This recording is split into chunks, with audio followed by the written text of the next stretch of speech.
What is up, guys? It is Midseason Gaming coming back to you with episode 4 of my OOTP Kansas City Royals franchise, and today we are at the 2018 draft.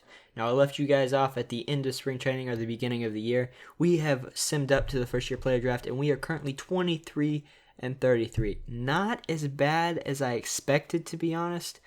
Still not good, obviously, and not even average, just not awful. We are currently tied for the, I believe, fourth worst record in the MLB. Yeah, that is right, fourth worst record, and in fourth in our division. So we're not even the last in our division. That honor goes to the Chicago White Sox, and for some reason, Face Chin is not working properly. But anyway, we are at the draft, so let's go ahead and I don't know why it's on the Rockies. We are gonna go ahead and go through the stats in this first quarter. So. Based on WAR, our best pitcher has been Danny Duffy. He got off to a really hot start. Lately, he has been really bad. He's still on pace for a good season, not up to his salary, of course, $14 million and $15 after that. But hopefully, he can continue putting up good performances. We've suffered some major injuries, or not major, but some injuries, I should say. Let's continue on with the pitchers, though. Jake Junis just had a fantastic month. Was named Pitcher of the Month. He's on pace for a really good year. This guy kind of came out of nowhere, so hopefully he can keep that up. Our third best pitcher, if we go back, is Addison Reed. So our free agent acquisition has panned out so far. On pace for 2 WAR as a reliever. That is absolutely fantastic.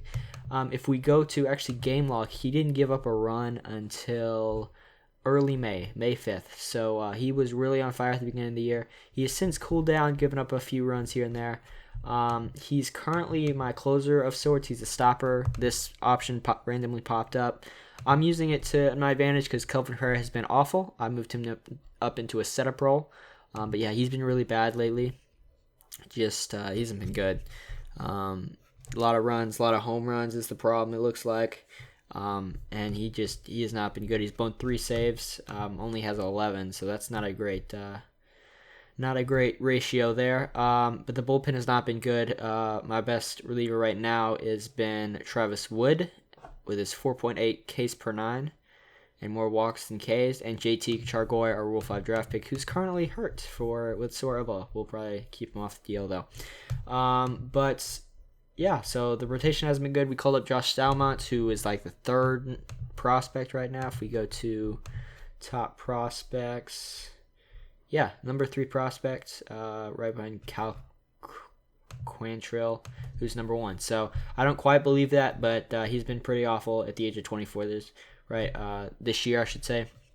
Anyway, so the rotation hasn't been good. I just called up Foster Griffin because we suffered another injury to the rotation. Hopefully he can put up some good performances. I don't think he's quite ready, but we didn't have any other options. And now on to the lineups. Our best hitter has been Alex Avila, who we picked up at the end of spring training. He's a leader. He's put up a lot of home runs despite the low average. Hopefully he can keep this up. He's well worth the $1.7 million I've offered him. I gave to him, I should say. Our second best hitter has surprisingly been Andre Ethier, who's having a sort of renaissance year in KC after several bad years in Los Angeles. He's got a 800 plus OPS, and he's got 21 walks compared to 40 strikeouts, so not that bad.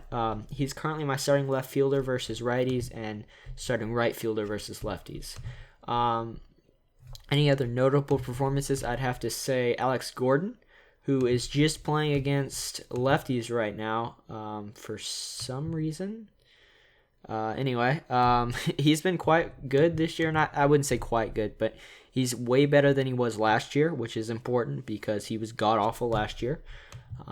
Already passed his WAR from last year. Other than that, Ryan Cordell, our Rule 5 draft pick, has not been great, but he's still got the great defense, so that's all I care about. From there, what was I going to show you? Injuries. We have DJ Stewart, who started the year as our DH. He got hurt early on, but he was absolutely fantastic. When he was playing, he is out back in 5 days, I should say. Other than that, Yasiel Sierra was kind of a surprise. He got hurt with a 1.59 ERA in 22 innings. He's out for 2 months, though. He was the return on the Ian Kennedy and Salvador Perez salary dump. So Little bit of a disappointment there, considering he was doing so well, but that's how it goes. Also, Jason Hamill's out, as well as Matt Strom for the rest of the year. So not great there. I do want to mention that we called up Raul Mondesi. He's been cold lately, but he's got off to a hot start. Not the greatest debut, or I shouldn't say debut. He played a little bit in 2016, but yeah. Just hopefully he can put up something. He's only 22, so I don't know. But anyway, we're at the first year player draft. Let's go and jump into this. I have a tough decision because if you remember correctly, in last year's draft, Hunter Green didn't sign. So if we go to all players, we have the option between Austin Beck, who's a center fielder that was taken 3rd overall last year by San Diego, was not signed, I should say. We also have, if we go to Theo, we also have Seth Beer, who is considered the top prospect in real life. He is absolutely fantastic. I love his ratings. But the real competition for Beer, and my main problem with drafting him, is Hunter Green. Now, God, if this guy actually pans out as like this, he'd be a Cy Young winner, like 10 times over. But I've seen him get injured. I've seen him switch positions to third base because he's got some good hitting ratings. I'm really concerned that he won't pan out, even though he's 18. He just went to Oregon State, I want to say. Well, let me see. Yeah, he goes to Oregon State. I think I have to take Beer. In addition, both these guys are asking for a lot of money compared to the slots for Beer. And Beer's 21. I trust a college player a lot more than I do a 18-year-old. It's just, I don't know. I just do. So I'm gonna take Beer. It's a tough decision, but I'm gonna take Beer. Offer the slot. We're gonna check in on Hunter Green every few years, see how he's doing. But I seriously hope this doesn't bite me in the butt. But we're gonna go and draft Seth Beer with the number 1 pick in the draft, and I'm sure Green will go second. And he does. Hunter Green goes second. I wonder if San Diego will take Austin Beck. And they do have the 4th pick as well because they didn't sign Austin Beck last year. They took Nick Allen. Did we take this guy? No, he was selected by Minnesota in the 5th round last year. But they took 5th Allen. That's probably a good decision, not signing last year. But anyway, so yeah, we're going to go and send to the next pick here. This is generally a weak draft, so I'll probably just draft a couple guys. So we got Cordell Dunn, who's a catching option. Jared Joseph. I kind of like Jared Joseph. Not his rating specifically, but coaches love Joseph, and his makeup is off the charts. So he's a college player too, which I trust college players more. Brandon Bossier. The problem with Bossier is that his ratings are so different, and that generally kind of concerns me. He's only 18 from high school. And Kevin Dowdle, who is another option. So we have Kevin Dowdle, Jared Joseph, or Cordell Dunn. That is very interesting. Right now, I might take Dowdle. He's in high school, but I like the ratings.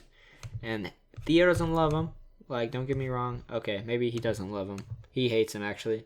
Future's a role player. Maybe we take Dunn then. Theo really likes him. He's got some good defense. I wonder what his defense is like. Handles routine and usually won't hurt his team in the field. So I think I'm going to take Dunn. He's only slot. What is Joseph asking for? Because he would be my second option. He's asking for slot as well. So I'm going to take Dunn. See how he does. We don't need a catcher though. We have what's his name? Reese McGuire. I just don't like his ratings. Quiet and focused. Shows some decent pop. Still focused too much on run production. Gets reckless. Actually, I'm going to take Joseph. I just changed my mind. If he can provide 30 home runs a year, I'd be super happy with that. And he's a college player, which, again, I trust a little bit more. So we're going to auto-draft until next pick. Now we got Kevin Dowdle still, or we have John Malcolm. So John Malcolm is definitely, I think, a better player than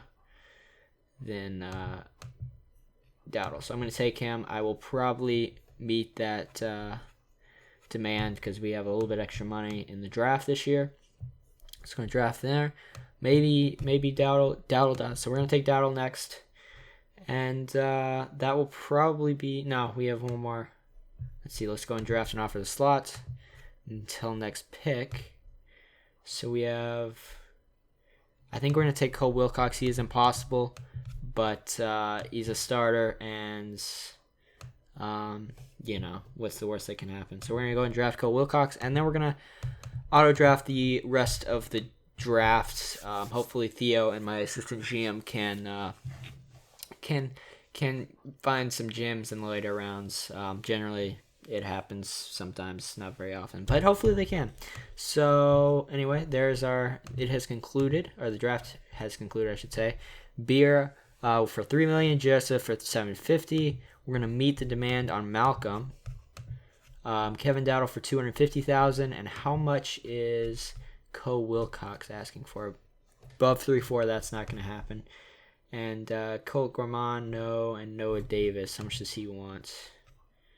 3.2. That's not going to happen. So we'll probably get a compensation pick for Cole Wilcox, and not for these two guys, but we got our top 4 guys, so that's good. So yeah, that was the draft. Next, I'll probably cut out until the international free agent signing period. I don't know if we'll sign anybody just because I think we went over last year, but yeah, I'll cut out till then. Okay, so we are here with international free agent signing period, June 2nd, the day it begins, and yeah, we have fallen off a cliff record-wise. We are 23-33 when we left off, so we went 7-17. It was even worse before that, before we went on this 4-game winning streak against Detroit and Minnesota. So we went 4-1, so we were 26-49 before that, which means, yeah, that's not good. So we fell off a cliff, both pitching and lineup wise. If we go here, Glenn Sparkman is now our best pitcher. He's gotten really hot lately. Despite his ERA, he's on pace for 2.8 WAR, which is respectable. Jake Junis has continued pitching pretty well, still on pace for 2.7 WAR. So he has continued his trend. Danny Duffy has gotten way worse, nearly 5 ERA, and only on WAR or pace for 1.8 WAR now. So that contract is looking worse and worse by the day. Addison Reed has gotten really, really hot lately. Now on pace for 2.4 WAR, and he's lowered his ERA since I left you off. I don't know when that was, but I know he lowered it. Let's see. Foster Griffin came in, he's done a decent job. And what is that? 5 starts. So hopefully he can keep that up. I don't expect him to, but hopefully he can. And then Josh Stalmont has continued to suck. So I don't know what I'm gonna do with him. Probably send him down and replace him with Jason Hamble, who came back from injury. And he currently has negative 1.2 WAR in 50 innings. That is really bad. Luckily, his contract ends next year when we decline that team option. Moving on. If we go here, let's read all the messages so all those bolds go away. The international free agent signing period began. Mid-season review of our goals. Our fans deserve good baseball second part of the year. They do, but they're not going to get it. I told you to sign Chris R. Young. That's going to be a no from me. I can't say I'm too disappointed in the increase in attendance so far. I know things can pick up in the second half. Probably not. I always say the best way to win is the players you drafted and developed. I don't see very many of those guys in your roster. I just got here last year, man. Give a break. Give a break to me, man. And then our bench coach is expiring. We'll probably just let him go just because, he's not very good. So, let's see. Let's check out the voting. No, let's not do that. Never mind. Let's just check out the international amateurs. Also, just before we do that, I do want to mention that I think somebody else got hurt. Yeah, brought up this Nicky Lopez guy. He was performing well in AAA. He wasn't doing very well. He got hurt, though. And Chester Cuthbert is he got hurt as well. I never showed you lineups, did I? So Alex Avila has continued his trend upward. He wants an extension. At this point, maybe I'll give it to him. Although he's probably wanting way more than 1.7 million. That's not too bad. I'll probably wait till the end of the year to decide that, though. Andre Ethier has continued performing really well. He's dropped off a little bit since I left you guys off, but he's still on pace for 3 WAR, which is fantastic. Ryan O'Hearn has done really well at both first base and DH this year. Gilder Rodriguez. Now I just gave this guy the shortstop role when Nicky Lopez got hurt. In his 2 games, he's went 2 for 3 and 3 for 4. So hopefully he can keep that up. I wonder what his BABIP is. I'm not even gonna bother with that. Yeah. Anyway, what else we got? DJ Stewart has fallen off a cliff since he got back from injury. Now hitting 198. Yeah, not that great anymore. And Brendan Moss has continued to fall into really bad territory. So, moving on, we now have international amateurs. We have one good guy this year, this Hurtado guy. Yes, I want this guy. He's fragile though, so. But that nickname, Dr. Smooth. Dr. Smooth. How much do we have is the question. We have none. That's how much we have. We have no money. Can we offer him $5 million? No, we cannot. And that exceeds our budget by $8 million. So we will not be getting anybody. That's basically what it's telling me, unless we can dump somebody, which I know we can't because no one's going to take on Duffy and it's Joakim Soria. Maybe we can. Okay, well, I'll tell you what. If I can find a trade, I'll cut back in and sign somebody. If I can't, I'll see you guys at the, I think, AllStar Game in the middle of July. So I'll see you guys then. Okay, so the AllStar rosters were just announced. I've not even checked them myself here, even though I clicked on, read all the messages. Let's see. I don't even see. I'm gonna guess Addison Reed. Come on. Addison had to make it. No, he didn't. Oh, Andre Ethier, of course. Andre Ethier was our All-Star representative. On pace for 2.9 WAR. I would say he's our best player so far. That's not a good sign when a 36-year-old aging guy who has not put up a season like this since 2015 is your leading WAR guy. But where we were all. So we were actually doing really well before this last series against Minnesota. We were like 8-2 in our last 10. We had like four wins in a row here, and then we've lost 3 in a row. So we're gonna go to the All-Star game. Then I'll try to find some trades at the trade deadline, and then that will be the end of the video. So of course we lose that game. So we've lost 4 in a row now. We are 20 games under 500 at the All-Star break. So here we are at the trade deadline, guys. The Royals have continued to lose. It has gotten pretty ugly, I would say. Although they haven't been picking it up lately. We currently have is it the worst record? Yeah, we have the worst record. I did not even realize that. Yeah, we've been really bad lately. Pitching has not gotten any better. Danny Duffy has gotten even worse, I do believe. Actually, got a little bit better. Wait, no, he didn't. Yeah, he did. He got a little bit better. Glenn Sparkman has continued to put up really good numbers. Almost on pace for 3 WAR right now. As for the lineup, I think everybody's really stayed the same. Ryan O'Hearn has caught on fire. So basically right now he's untouchable because I don't know whether to believe Theo's ratings or OSA's. I'm inclined to believe OSA's just because of how the ridiculous numbers he's putting up right now. But other than that, Andre Ethier's continued to do pretty well as Alex Avila. This guy I called up just because I needed a first baseman. He's done really well. Just 831 OPS, 0.4 WAR already. So Christian Villanueva is not going to be brought back. I can tell you that he's not been good this year. So a little bit of a failed signing there, but only $1 million. So I did find some trades. They took me forever to put together. If we go up here, let's go ahead and make a trade. There we go. So the first one is with the Texas Rangers. It's kind of a big one. So we are trading. The main pieces of this one are Alex Avila, again, who's put up pretty good numbers this year, and he's expressed interest in coming back. But I don't want to. I can see what he wants right now. He wants $4 million. I'm not interested in that. I think it's kind of a fluke year from him, especially after how bad he was last year. But yeah, so he's going to be included in the deal, as well as Andre Ethier, who I'm sad to see go. To be honest, I've kind of connected with him after he's put up such a good year. But he's got to go too, as well as we got a couple minor leaguers here. Jose Veras, he's not going to really turn into anything. Mebris Valoria, a catching prospect. We have so many, and I'm comfortable enough that he won't turn into what Jose's thinking, that I'm okay to trade him. He's had really good years, though, which kind of concerns me, but I'm going to make the move anyway. And the main person I don't want to give up in this is Hunter Dozier. The problem is he just hasn't been successful for a long enough time in MLB. A AAA player, as a AAA player, has been fantastic, but I view him as more as just a fringe player between AAA and the majors, which is why I'm comfortable giving him up.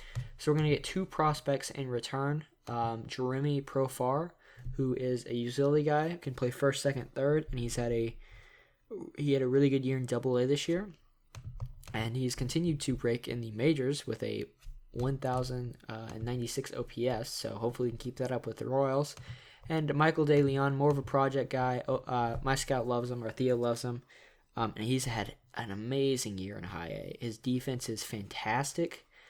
So if him and Mondesi could both fill out like this, then I'd have probably the best defensive double play tandem in the MLB.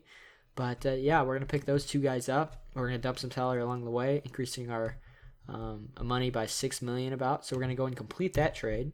Then we're going to go to the second trade here. And it was with the Phillies, who are in the race and are win now. I do believe they're first in their division, as well as the Rangers. The Rangers are second. And the Phillies have an awful bullpen. If we go up to their minor league or their major league team, they do not have a good bullpen. Andrew Knapp is their closer. This Ramos guy is decent, I guess, but we are trading them Kelvin Herrera, who has not been good this year, or last year for that matter. His value has diminished according to teams. They weren't offering a lot, so I had to actually go and make this trade. So we're giving up Kelvin Herrera, who I'm sad to see go, but he is going to be a free agent after the end of this year. Robbie Dickey, whose name I love, but doesn't really have the talent to make it to the MLB, and Trevor Mazes, just a third baseman type. I really don't expect him to turn into anything. For Alex Faedo, who was the 8th pick last year, has not really panned out for them. He's been a starter last year and then was a closer this year, so they don't really know what to do with him. For me right now, I'm probably going to keep him as a closer until he can show that he can develop that control, because if he doesn't develop that control, then he's not going to be anything. As well as John Apracio. My scout likes him. I don't know. His defense is suspect, which I don't love. But, I think it's worth a flyer. We could have picked up, if we go to prospects, we could have picked up, I think, Delvey Gruan. But Delvey, Dievy doesn't have, I guess we can pick him for literally nothing. What about if we, let's just include this guy, Emilio Agando. Yeah, we'll just pick up Dievy Gruan, who has no offensive ratings, but is fantastic defensively.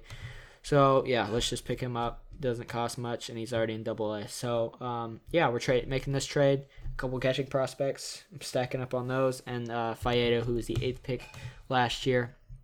So, pretty happy with that trade. Their fans aren't going to be happy. Players aren't going to be happy. Kelvin Herrera is now a Philly.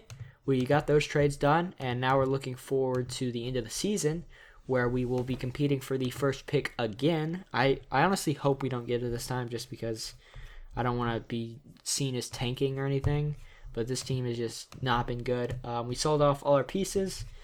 I guess we can call up, who did we trade? We traded, we need an outfielder, so Burns can come up. Actually, let's call up this Anderson Miller guy. Let's call him up. We need, what do we need? I don't even remember who we traded.